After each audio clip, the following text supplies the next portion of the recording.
সত্য মিথ্যা যাচাই না করে দেখা যাচ্ছে যে মন্তব্য করছে, এরকম লোকের অভাব আমাদের দেশে নেই। আপনি চায়ের দোকান থেকে শুরু করে ফেসবুকের স্ক্রল করলেই দেখতে পারবেন এমন সমস্ত মন্তব্য মানুষ করছে যে বিষয়ে সে তথ্য জানে না, অর্থাৎ নির্ভরযোগ্য তথ্য না জেনেই সে মন্তব্য করছে।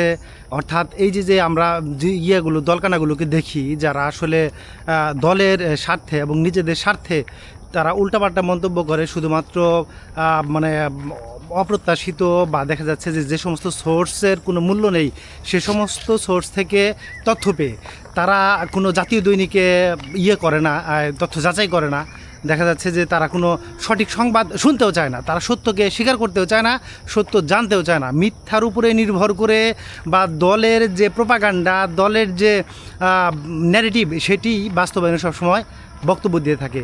এগুলো অবশ্যই আমরা চাই না। এ ধরনের নাগরিক দেশ থেকে দেখা যাচ্ছে যে আরও বিশৃঙ্খলা সৃষ্টির জন্য দেশের মধ্যে করুক, বাসা গেঁদে বসুক, সেটি কিন্তু আমরা কখনোই চাই না।